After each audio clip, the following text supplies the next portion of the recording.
ఫిబ్రవరిలో కట్టాల్సిన రైతు బీమా పైసలు మే నెల వచ్చినా రైతు బీమా పైసలు కట్టలే. ఇవాళ మార్చ్ ఏప్రిల్ మేలో చనిపోయిన రైతులకు రైతు బీమా డబ్బులు రావడం లేదు. దీన్ని రివ్యూ చేయడానికి రేవంత్ రెడ్డి గారు మీకు సమయం లేదా అని నేను అడుగుతా ఉన్నా. ఈ వడ్లు కొంటలేరు, వడ్ల కుప్పల మీద రైతులు పిట్టల్లాగా రాలిపోతుంటే దీని మీద రివ్యూ చేయడానికి మీకు సమయం లేదా అని నేను అడుగుతా ఉన్నా. 4,000 కోట్లు వడ్లు కొన్న రైతులకు డబ్బులు రావడం లేదు. గొప్పగా చెప్పిన 512 కోట్ల బోనస్ రావడం లేదు. ఇవి ఎందుకు పడతలేవు రైతులకు? 48 గంటల్లో కేసీఆర్ ఇచ్చినప్పుడు మీరు ఎందుకు ఇవ్వలేకపోతుండ్రో రివ్యూ చేసుకోవడానికి మీకు సమయం లేదా రేవంత్ రెడ్డి గారు? అందాల పోటీల మీద ఉన్న శ్రద్ధ రైతుల మీద మీకు ఎందుకు లేదు అని నేను సూటిగా ప్రశ్నిస్తా ఉన్నా.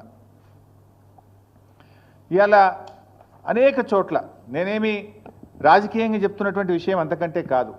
ఇవాళ ఉదయం నుంచి ఇవాళ జూపల్లి గారి నియోజకవర్గం కొల్లాపూర్లో తడిసిన ధాన్యాన్ని కొనాలని రైతులు రోడ్డెక్కినారు. వాళ్ళని పట్టించుకునే నాతులు లేదు. తరుగు పేరిట కిలోల కొద్ది 4 కిలోలు 5 కిలోలు తీస్తుండ్రని చెప్పి ఇవాళ కొల్లాపూర్లో వాళ్ళు ధర్నా చేసిండ్రు. నాగర్ కర్నూలు జిల్లా పెంటపల్లి మండలం జటప్రోలులో ఇవాళ తడిసిన ధాన్యాన్ని కొనండి, మొలకలెత్తుతున్నాయి అని చెప్పి రోడ్డెక్కి రైతులు ధర్నా చేసిండ్రు.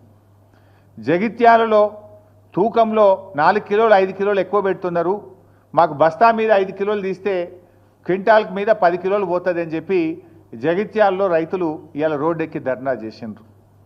అదేవిధంగా సిరిసిల్ల జిల్లాలో తంగెలపల్లి మండలం జిల్లెల గ్రామంలో వడ్లు కొనుగోలు చేయడం లేదని సిరిసిల్ల సిద్దిపేట హైవే మీద రాస్తా రోకో చేసిండ్రు. అదేవిధంగా సన్నవడ్లు కొంటలేరు, 2 నెలల నుంచి సన్నవడ్లు అమ్ముకోవడానికి కళ్ళంలో వడ్లు పోసి ఎదురు చూస్తున్నామని చెప్పి రాస్తా రోకో చేసినారు. వనపర్తి జిల్లాలో రాత్రి భారీ వర్షం పడి సంచులన్నీ తడిచిపోయినాయి, మక్కలు తడిచిపోయినాయి, కొంటలేరు అని చెప్పి మరి వనపర్తి మార్కెట్ యార్డ్ బయట రైతులు ఇవాళ ఆందోళనకు దిగినటువంటి పరిస్థితి. మా ఈశ్వరన్న గారు నియోజకవర్గం ధర్మపురిలో రాయపట్నంలో కూడా అక్కడ వడ్లు కొనడం లేదని చెప్పి ధర్నా చేసి కంప్లైంట్ ఇస్తే అక్కడ సీఈఓ ప్రభాకర్కు నోటీసులు జారీ అయినటువంటి పరిస్థితి. అదేవిధంగా ఖానాపూర్ ఆదిలాబాద్ జిల్లా ఖానాపూర్ మండలం ఏర్వచింతల గ్రామంలో 4 కిలోలు 5 కిలోలు ఎక్కువ జోకుతున్నారు, రైతులకు తరుగు పేరు మీద తాలు పేరు మీద తీస్తున్నారని చెప్పి పిఏసిఎస్ నిర్వాహకులను రూమ్లో వేసి తాళాలు వేసింది. ఇవాళ అంటే రాష్ట్రంలో ఈ జిల్లా ఆ జిల్లా కాదు, రాష్ట్రం అంతా కూడా ఈ సమస్య ఉంటే ప్రభుత్వం ఎందుకు మొద్దు నిద్రపోతూ ఉంది? ఏదో అంటే చూడు, రోమ్ తగలబెడుతుంటే ఫీడేలు వాయించుకున్న నీరో చక్రవర్తి లాగా రైతులు చనిపోతుంటే, రైతులు ఆత్మహత్య చేసుకుంటే, రైతులు రోజుల తరబడి పడిగాపులు కాస్తుంటే, రైతులు ఎండకు ఎండి వానకు తడిచిపోతుంటే మన ముఖ్యమంత్రి రేవంత్ రెడ్డి గారు ఏదో జూబ్లీ హిల్స్ ప్యాలెస్ చక్రవర్తి గారు మాత్రం అందాల పోటీల రివ్యూలు ఢిల్లీ ట్రిప్పుల్లో బిజీగా ఉన్నారు. ఇదా రైతుల పట్ల మీకు ప్రేమ? మీకు ఓట్లేసి మిమ్మల్ని అధికారంలోకి తెచ్చి మిమ్మల్ని నమ్మి నువ్వు ఒకటేనాడు 2 లక్షల పైన రుణమాఫీ చేస్తా అని, 15,000 రైతు బంధు ఇస్తా అని, అన్ని పంటలకు బోనస్ ఇస్తా అని, పంటల బీమా తెస్తా అని ఒక్కటన్నా వరంగల్ డిక్లరేషన్లోని ఒక్కటన్నా నువ్వు అమలు చేసినవా రేవంత్ రెడ్డి అని నేను అడుగుతా ఉన్నా. రాహుల్ గాంధీ ఆయనే వచ్చి ఆ డిక్లరేషన్ను వరంగల్లో విడుదల చేసిండు. ఆయన అడగడు, ఈయన అమలు చేయడు. రాహుల్ గాంధీ కూడా బాధ్యత ఉంటుంది కదా, అడగాల్సిన బాధ్యత నీ చేతిలో. రాహుల్ గాంధీ క్రెడిబిలిటీ ఏముంటుంది?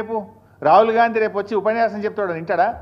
ఏమని నమ్మాలి? ఏమని చెప్తావు? వరంగల్ ఇచ్చిన హామీ ఒక్కటి అమలు చేయలే అని రాహుల్ గాంధీ ముందుకు క్షమాపణ చెప్పాలి. 1 ఏడాది అర్థమైంది, ఇంకెంతకాలం మోసం చేస్తారు? ఇచ్చిన హామీలు అమలు చేయమంటే రేవంత్ రెడ్డి గారు నన్ను ఢిల్లీకి పోతే చెప్పులు ఎత్తుకుపోయడం లెక్క చూస్తురు, నాకు అప్పు పుడతలేదు అని రేవంత్ రెడ్డి గారు మాట్లాడతారు. ఇవాళ పరిస్థితి ఏంటంటే ఆఖరికి పాకిస్తాన్ను నమ్మి అప్పిస్తున్నారు తప్ప రేవంత్ రెడ్డిని నమ్మి ఎవడు అప్పిస్తలేడు. నిన్న కూడా ఏదో పేపర్లు చూస్తే పాకిస్తాన్కి అప్పించినట్టు కనబడ్డది. అంటే నీ పరిస్థితి అట్లా తయారైపోయింది. ఏంది అసలు నీకు పాలన చేతగాక, నీ ప్రజెంటేషన్ సరిగా లేక, నువ్వు ప్రతిపక్షం మీద బురద జల్లబోయి నువ్వు తీసుకున్న గోతులే నువ్వే పడ్డావు. ఇప్పుడు ప్రభుత్వాన్ని నడపడం అంటే ప్రతిపక్షాల మీద దుమ్మెత్తి పోసినంత సులువు కాదు రేవంత్ రెడ్డి గారు. ఇప్పటికైనా పాలన మీద దృష్టి పెట్టు, రైతుల కష్టాలు తీర్చాలని చెప్పి నేను రేవంత్ రెడ్డి గారిని కోరుతా ఉన్నా.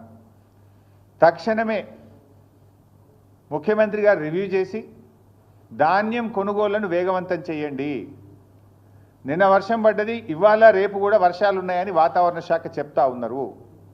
తడిసిన ధాన్యాన్ని కూడా రైతులకు ఇబ్బంది కలగకుండా అధికారులందరినీ కూడా తహసీల్దార్లను, ఆర్డీఓను, డిఎం సివిల్ సప్లైను, జాయింట్ కలెక్టర్లను క్షేత్రస్థాయిలో పంపించి మంత్రులు కూడా క్షేత్రస్థాయిలో వెళ్ళి తడిసిన ధాన్యాన్ని వెంటనే కొనుగోలు చేసి